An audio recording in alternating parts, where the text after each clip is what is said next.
Hello， 各位网友，大家好，我是傻货，歡迎來到本頻道的 Vlog。本頻道的視頻內置了 CC 繁簡中英文字幕，讓網友們自行選擇 CC 字幕，並方便了解觀看。有關本頻道視頻的相關解讀觀點等，僅供參考。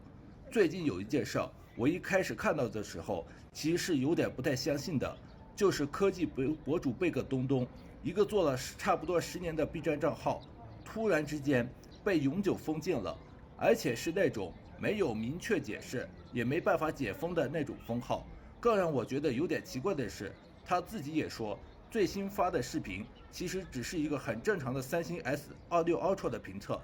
然後他也回看了過去的內容，沒有發現明顯違規的地方。但問題就在這，他去問客服，甚至把視頻都發過去了，對方也沒能給出一個具體原因。你會發現，這件事開始變得有點不對勁，於是網上開始有各種猜測，比如說可能跟他之前做過的一些技術內容有關，像是 eSIM 軟路由，還有一些網絡翻牆相關的教程，但這些到底算不算踩線，有沒有明確的標準，其實沒人說得清楚。所以這期 Vlog 我不打算去下什麼結論，我們就把這件事從頭到尾錄一遍，看看貝克東東到底經歷了什麼，以及這件事到底意味着什麼。本頻道 Vlog 由本頻道開通的頻道會員以及 YouTube 超級感謝功能獨家贊助支持播出。本頻道的 Vlog 只在 YouTube 上發布，請不要轉載搬運。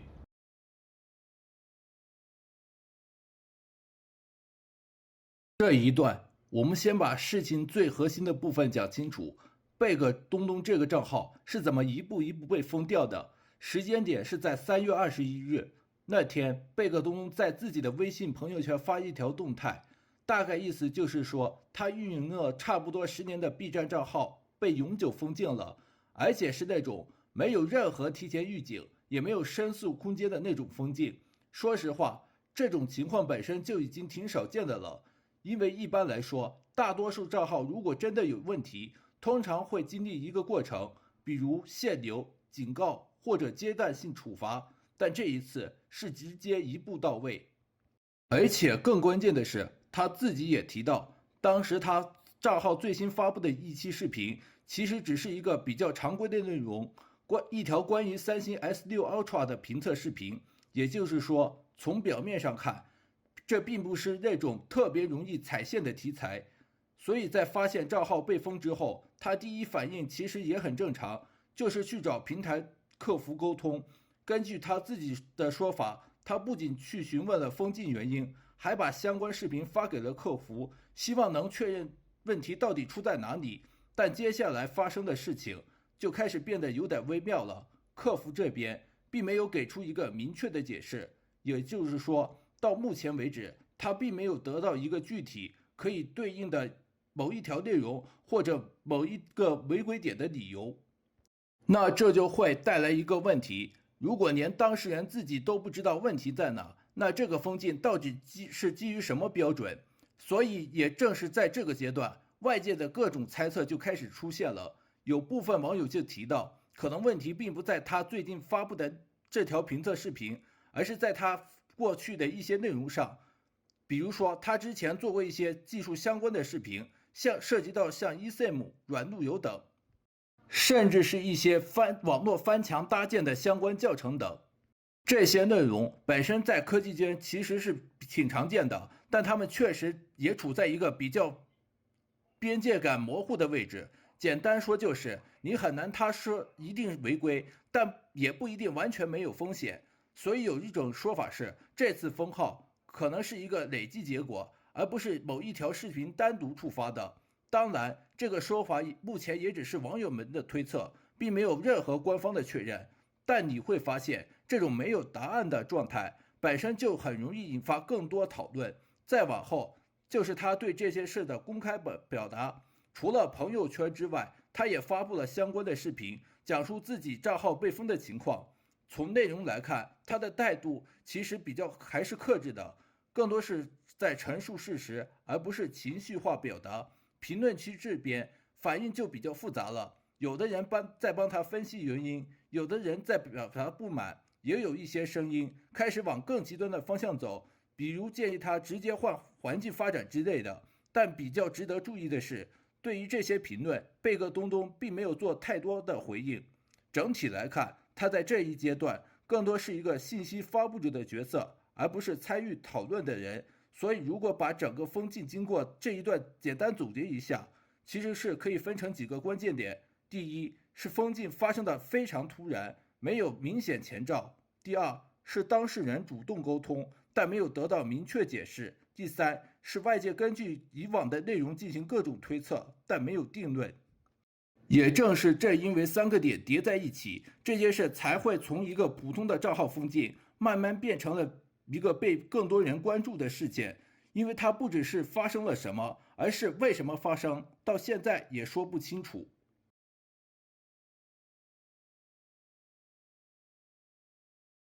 貝克東東賬號被封之後，他到底做了哪些溝通，以及後續發生了什麼？其實在賬號被封的第一時間，他的反應是比较直接的，就是去找 B 站平台客服。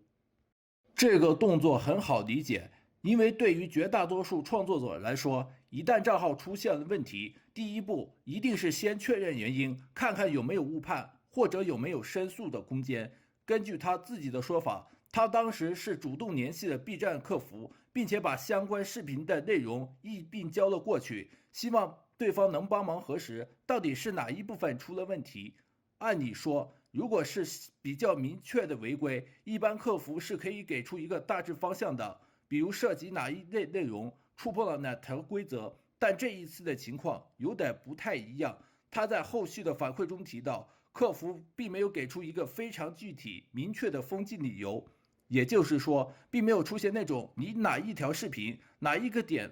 違規的清晰說明。那這種溝通結果其實就會讓事情卡在一個比較尷尬的位置，賬號已經被封了，但原因卻不透明。接下來請大家看一下貝克東東聯繫 B 站官方客服的對話的相關視頻片段，相信大家看完相關視頻片段後，可以了解知道貝克東東聯繫 B 站官方客服對話的相關情況。對呀，我的賬戶有什麼問題呢？我發表的東西沒有任何的違規啊。是這樣的，先生，因為就是当前复核下來的結果的話，確實是由於投稿這一個原因導致的嘛。目前違規也是屬實的，沒有辦法去申訴通過。也了解什麼原因？我哪裡違規了？目前是投稿導致了相關的法律法規導致的一個封禁，先生。啊，这就是原因，因為我的投稿違規了。对，因為有了解到您是想要知道具體違反了哪一條條款，然後以便去後續去進行調整嘛。但是因為目前平台的話也有出於對於內容安全和防止違規信息擴散的一些就是相應的管控，所以說我們沒有辦法給您提供具體的一個原文信息。只有建議您可以根據稿件的內容去。我的稿件如果我覺得有違規的話，我就不會去上傳 B 站。我能上傳 B 站，並且你們通過了審核，可以公開了，那就說明我的稿件是沒有問題的。首先，我的最新的一次投稿是在3月13號，而你們是在3月16號把我封禁了。3月13號投的那個稿件是正常上線的，它是可以被公開播放的，也是有觀看量的，你們審核是通過的。所以我到底哪一條我違規了，我不清楚，需要你們給我解釋一下。先生，是這樣的，因為平台對於審核通過的稿件的話，也是有回查的一個機制嘛。如果說在回查的一個過程當中有發現違規的一個情況的話，也是會及時去進行干預處理的。確實不是說這個我理解，因為我之前也確實碰到過我上架的視頻，然後被你們再下架的情況，這個作為 UP 主非常的了解，有可能某些地方犯規了，但是這一次我沒有被下架，是直接賬號沒了，而且我上一次被下架的視頻那都是2-3年前的事情了，已經隔了很多年了，所以你們不可能是因為我在很多年前的某一期視頻把我賬號永久封禁了的吧？建議你還是可以去你別讓我自查，我沒有辦法自查，就算判刑，你也得給我一個理由嘛，對不對？這是從法律法規的角度來說，這是很正常的訴求吧？你現在就是說，你違規了，你違規了，至於什麼規，你自己去查，我們不能告訴你，這個合情合理嗎？請問？明白你的疑惑的，因為平台的話，確實也是為了防止違規者去規避平台審核的一些相應考慮嘛。所以說我們確實就是說你好，你們為了讓我們的創作者可以提交合法合規的內容，但是又不告訴我哪一些東西違規，這我們怎麼做呢？目前的話，您可以結合稿件收到的一個違規通知。我沒有收到稿件違規通知，這是最關鍵的，你明白我的意思嗎？您可以去 UP 主小助手裡面查看一下呢。哪裡都没有。以及放进通知的話，也是有相應通知的。哪裡？放进通知裡面也會有相應的說明的。在哪裡？這個入口在哪？就是您可以打開嗶哩嗶哩嘛，然後在主頁的右上角有一個私信，你可以去私信裡面看一下是否有收到相應的通知。沒有任何的通知，你們只有一個系統通知，是在3月16號11點19分發給我的，說我的賬戶因為投稿中違反相關法律法規，然後永久封禁，沒有任何的提前的提醒我哪一期視頻違規了，然後我一直沒有更改，沒有這樣的東西。確實抱歉了，先生，也明白您想要知道具體違規點嘛，然後確實有去溝通。你可以不告訴我具體違規點我退一步，你能告訴我哪一期視頻違規了嗎？導致你們把我的賬戶永久封禁。辛苦您稍等。辛苦您稍等一下喲。你好，先生，不好意思讓您久等了。關於您剛剛說的想要知道具體是哪一期的一個問題嘛？我們有去幫您再反饋了一下。就是有收到答覆嘛。因為目前也確實是收集到相關的一些信息，沒有辦法給您就是說一下具體的一個違規的一些內容。這個確實是沒有辦法的。也就是說，你們把我的賬戶，我使用運營了8年多的賬戶，發了400多條視頻的賬戶，然後輕易的就給永久封禁，且不告訴我理由，是不是？簡單來說是這個樣子。後續的話您是不是？我現在我就很簡單的一句話來概括這一件事情，是不是這個樣子？不是說不告知您具體的一個違規點。對，告訴我呀，那你告訴我好嗎？你告訴我。平台的審核的話，也是基於國家的法律法規以及社區公約的相關要求。那你起碼要告訴我，我違了哪一條啊？我違規了哪一條啊？您可以去您的 UP 主小助手裡面查看稿件違規被退回的一個稿件明細。我沒有被退回的稿件，這是關鍵的點，你明白嗎？您也可以去稿件管理裡面查看一下退回的一個原因。我稿件管理裡面沒有被退回的稿件。很抱歉了，先生，目前有看到你的稿件的话是已经被驳回的一个状態，你可以去稿件管理。我現在因為賬戶被封了，我430多個視頻全都是被退回的。目前工作人員的話也是根據您的一個違規行為去判處的，你也可以去參考一下社區公約。當前什麼社區公約啊？你怎麼不讓我去翻憲法呢？還社區公約？你這完全就是推脫呀！我在問你，我哪一條違規，哪一條視頻違規？你說讓我去查看我違規的視頻，我沒有違規的視頻，所有的視頻都是被統一下架的，原因是因為我的賬戶被封了。然後你要說我的這些之前被退回的視頻，最新的一個被退回的視頻是2021年7月5日的一期視頻，那是在多少年前了？是在5年前了。目前對於您賬號封禁的話，也是依據相關的法律法規以及社區公約去結合審核，當前是沒有辦法申訴通過的，先生。我問你什麼，你在答復我什麼？目前確實是由於投稿的一個原因導致的一個違規。因為投稿的原因啊，因為投稿的原因。OK， 你告訴我哪個稿件嘛？我現在所有的視頻全都是因為您的视頻內容全程根據法律法規、政策及社會公約，該視頻不予通過。所有的視頻全是這個問題，明白我說的嗎？所有的視頻，在此之前我所有的視頻都是正常的，然後現在所有的視頻都是一樣的問題，我怎麼去自查？目前確實是由於稿件違規原因導致的減少。如果說都被駁回了的話，你可以看就是參考一下駁回這個理由。駁回沒有理由啊。客服有查看到的話，是由於您的視頻的內容全程的話是依照國家的相關法律法規以及社區公約去下架了。我400多個視頻現在全是因為這個內容，全是因為這個原因下架的。目前也是由於相關的原因下架的，先生，你也可以查看一下。你這是一直在车轱辘话来回说，我在問你的是我因為什麼哪一條視頻，你可以不告訴我因為什麼，你退一步，你告訴我哪一條視頻，你都不需要告訴我的視頻在多少多少秒，或者是我的这條視頻不是內容，是因為名字，是因為標題，是因為簡介，是因為別的，你給我一個原因好嗎？就說因為違規所以被封，因為違規所以被封，因為違反社會公約被封，那我怎麼信服？請問你？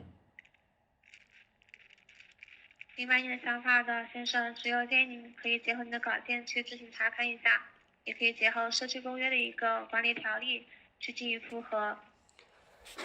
好吧，那只能走起訴流程了，我只能走法律，用法律來捍衛我自己的權利了。好，感謝。明白你的意思。好的，那就先不打擾你了，再見。從貝葛東東聯繫 B 站官方客服對話的相關視頻片段情況來看，他也把這部分溝通的情況對外做了公開，包括在視頻裡去講述整個過程以及目前得到的回復。從他的表達來看，整體還是偏冷靜的，沒有太多情緒化的內容，更多是在把過程講清楚。但對於外界來說，這種沒有明確答案的狀態反而更容易引發討論，因為當信息不完整的時候，大家就會開始自己去補全，所以在評論區包括一些相關討論裡，就逐漸出現了各種不同的聲音。有的人在幫他分析，覺得可能是系統誤判，也有人認為可能是過去某些內容被集中處理，當然也有一部分聲音開始往更現實的方向走，比如有的網友直接建議他說可以考慮換一個平台發展，甚至是去做更徹底的轉移。這種建議其實在類似事件裡也不少見，但比較有意思的一點是，對於這些評論和建議，貝葛東東本人基本上沒有做太多正面回應，也就是說他並沒有明確表態說自己接下來會怎麼做，或者是否會做出比較大的方向調整。整體呈現出來的狀態更像是先把事情講出來，然後保持一個相對克制的觀察，再往後他還發布了專門講後續情況的視頻，內容主要還是圍繞2個點，一個是把目前為止掌握的信息再整理一遍，另一個是回應外界一些關心和討論。但從結果來看，最核心的問題其實依然沒有改变，封禁的具體原因還是沒有一個清晰可以被驗證的解釋。所以如果把封號後的溝通與後續這一段單獨拿出來看，你會發現它的關鍵不在於有沒有溝通，而在於溝通之後信息有沒有變得更清晰。而在這個案例裡，答案是沒有，這就會帶來一個連鎖反應，當事人無法確認問題在哪裡，外界也只能通過有限的信息去做判斷，整個事件就會長期停留在一種未完成的狀態。所以很多討論其實並不是在爭論結論，而是在反覆確認到底有沒有可以被明確說出來的原因。但到目前為止，這個問題依然是空着的。而至於貝葛東東發布他自己聯繫 B 站官方客服對話的相關視頻已經下架，只剩餘下關於貝葛東東發布在 B 站封禁後續的相關視頻。至於為什麼要下架他自己發布聯繫 B 站官方客服對話的相關視頻，我想只有貝葛東東不希望相關視頻事件影響到他自己在自媒體的相關發展。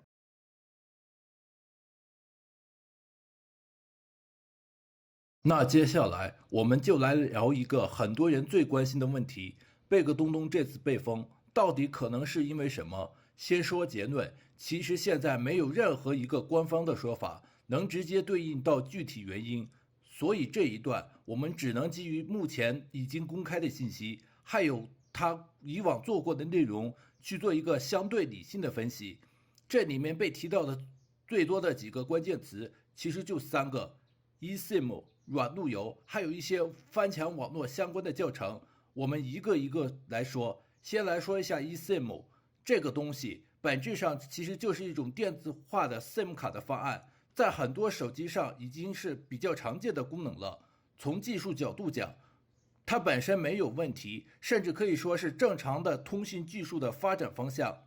但問題在於，很多相關內容在實際使用層面，往往會延伸出一些比較複雜的使用場景。比如說，有些教程會涉及到如何切換運營商，如何漫遊不翻牆上 Google、YouTube 等。這些內容本身有的是違規，有的不是違規等，但它確實會處在一個比較敏感的區間。再來看是軟路由，這個在科技圈其實也挺常見的，尤其是對一些喜歡折騰網絡設備的人來說，軟路由基本算是入門級玩法了。它能做的事情也很多，比如網絡分流、設備管理、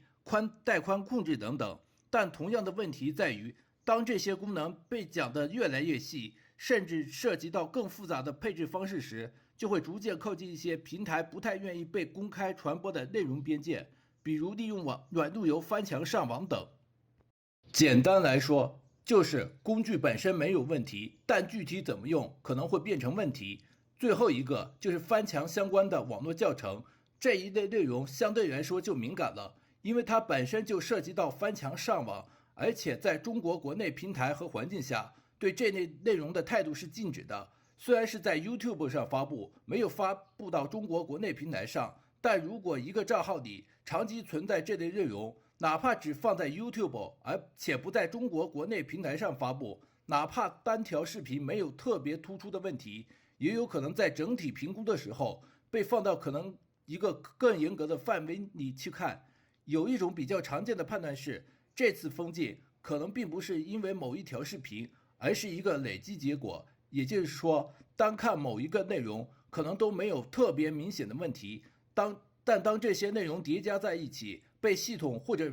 被審核重新評估的時候，就有可能被歸類到某一個風險範圍內。當然，這個說法目前也只是推測，因為我們前面也講了，到現在為止並沒有一個明確的官方說明去驗證這個邏輯。但你會發現，這種解釋之所以被很多人接受，是因為它看起來合理。因為如果只是單純的一條手機評測視頻，確實很難直接對應到一個永久封禁的結果，所以更多人會傾向於把視角往回拉，去看他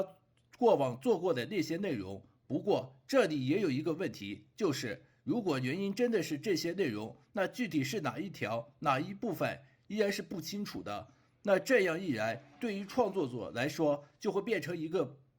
這種比較模糊的狀態。你知道大概的方向，但你不知道具体的邊界在哪。所以總結一下這一段，其實是可以用一句話概括：現在所有關於原因的討論，本質上都停留在那些推測層面，比較集中的方向，確實是在 eSIM、軟路由，還有翻牆網絡教程這些內容上。但到底是哪一個，或者是不是這些，我們沒有一個可以被確認的答案。但正因為是這一點，這件事才會被持續討論，因為它留下一個很關鍵的問題：內容管控封禁的邊界到底在哪裡？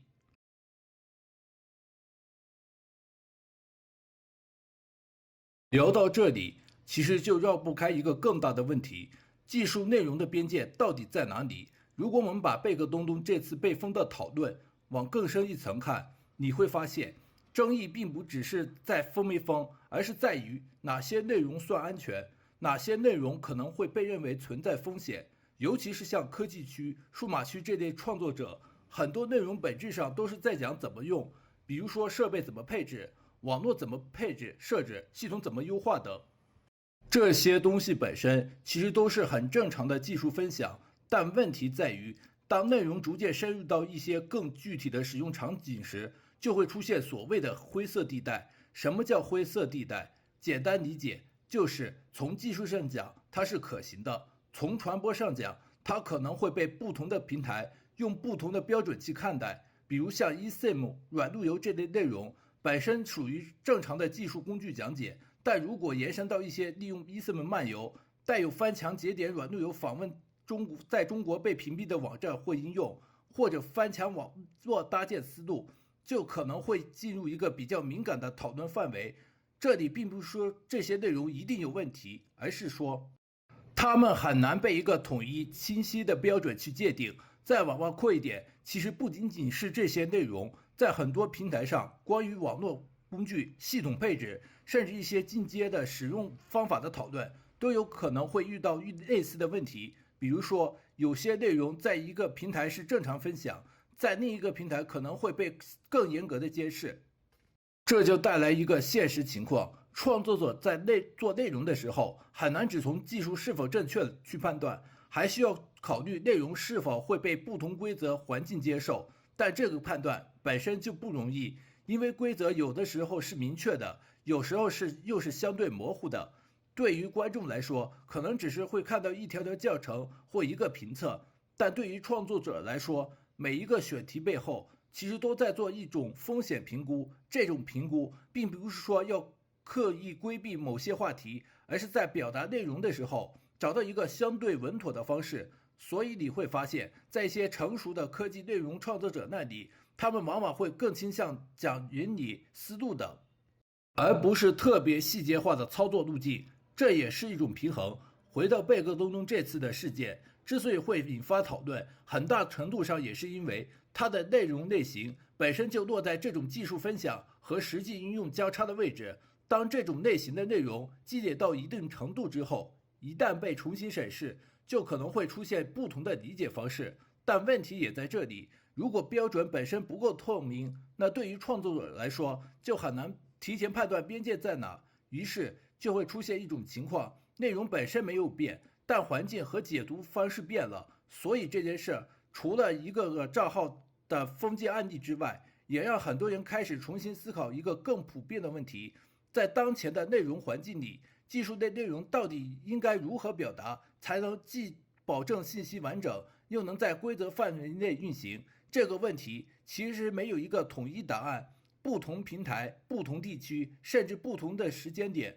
理解方式可能都不一樣。所以與其說這是一個對錯問題，不如說它更像一個適配問題。創作者需要不斷去適應規則，而規則本身也在不斷變化。這大概就是所謂的灰色邊界，不是完全不能做，而是需要在表達方式上做出調整，不是單一標準，而是一個動態變化的環境。而對於觀眾來說，這類討論的意義可能更多在於理解為什麼有些內容看起來很正常，但在某些平台或語境下會被放到不同的位置去看待。這一點可能比具體某一個事件本身更值得長期關注。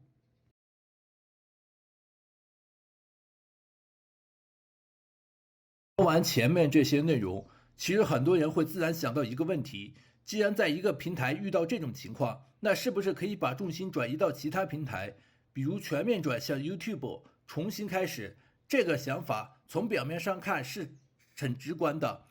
但如果稍微往深一點看，這件事其實沒那麼簡單。首先，從平台本身的差異來說，B 站和抖音和 YouTube 在內容生態上是完全不同的。B 站和抖音更偏向中文社區環境，用戶互動、內容風格還有審核機制都有自己的特點。而 YouTube 則是一個全球化的平台，受眾更分散，規則體系也不完全一樣。所以理論上，一個創作者如果在某個平台遇到限制，轉到另一個平台確實是一個可行的方向。但問題在於，這種轉移並不只是換個平台那麼簡單，因為內容、受眾以及創作邏輯可能都需要重新適配。比如說，在國內平台習慣的表達方式，在海外平台未必同樣有效。反過來，如果海外觀眾的觀看習慣也和中文用戶有明顯差異，這就意味着，如果只是簡單把原有內容搬過去，效果可能並不完全等同。還有另一個現實問題，就是運營方式的差異。在一個平台做內容，很多時候是依賴本地生態，比如推薦機制、社區互動以及用戶習慣。但到了 YouTube， 更多需要考慮的是標題、封面、點擊率以及長期的頻道定位，這些因素都會影響一個頻道能不能持續增長。所以，如果真的要出海，往往不是單純的遷移，而更像是一次重新搭建。回到貝克东東這個案例，雖然它本身已經有一定的內容基礎和粉絲積累，但是否會把重心完全轉到 YouTube， 其實並不確定，因為這不僅是取決於平台選擇，還取決於它接下來整體的內容方向，以及是否願意調整原有的創作模式。從目前公開的信息來看，它並沒有明確表示會徹底轉移陣地，更多還是處在一個相對觀察和調整的階段。所以這個問題現在沒有一個確定答案，但可以確定的是，如果未來它在多個平台同時更新，那可能會是一種更分散的内容布局。如果只集中在某一個平台，那就意味着它需要在那個環境裡重新建立完整的内容體系。這兩種路徑各有優點，各有優缺點，也各有成本。對於觀眾來說，可能更關心的是內容本身在哪裡能看到，但對於創作者來說，平台選擇往往會直接影響內容的表達方式和發展空間。所以與其說是能不能全部集中在 YouTube， 不如說這是一個關於內容如何重新分配的問題。不同的平台對應不同的規則、用戶和反饋機制，而創作者最終的選擇通常也是在這些因素之間做權衡。這件事沒有標準答案，也沒有絕對的過錯，它更像是一個現實問題。在變化的環境裡，如果找到一個相對穩定、可持續的創作路徑，貝克東東接下來會怎麼走，我們還不知道。但可以肯定的是，這不僅是他個人的選擇，也在當下內容環境中，很多創作者都會面對的一種情況。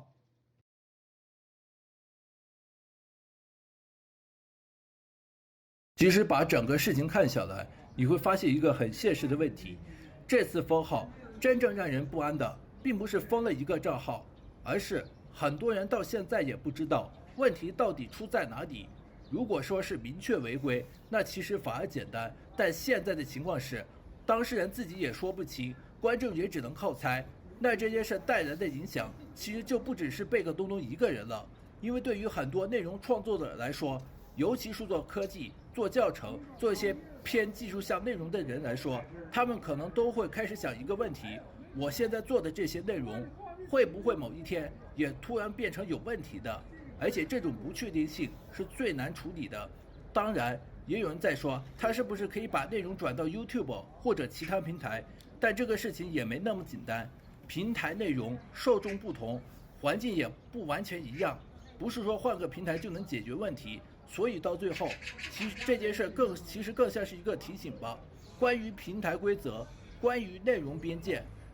還有關於創作者本身的選擇。至於貝克東東接下來會怎麼走，這個我們也可以繼續關注。但至少這件事本身可能還沒有結束。如果對這件事情有自己的觀點看法的話，歡迎大家在評論區討論留言。如果看完並對本頻道有感興趣的朋友，記得訂閱本頻道並點擊小鈴鐺，當有新視頻發布等有關本頻道相關消息時，就會收到最新通知。如果有朋友對本頻道想要进行贊助支持的話，主動且真心自願的情況下，本頻道已經開通頻道會員、YouTube 超級感謝等相關贊助支持，以便於想要真心主動自願支持本頻道的朋友們能夠贊助支持本頻道，讓本頻道繼續創作更新並永久長遠下去。歡迎大家觀看支持傻二貨 Vlog， 您的訂閱、點讚、評論、轉發一條龍是對本頻道最大的支持動力。好了，我是傻二貨，我們下期視頻再見，拜拜。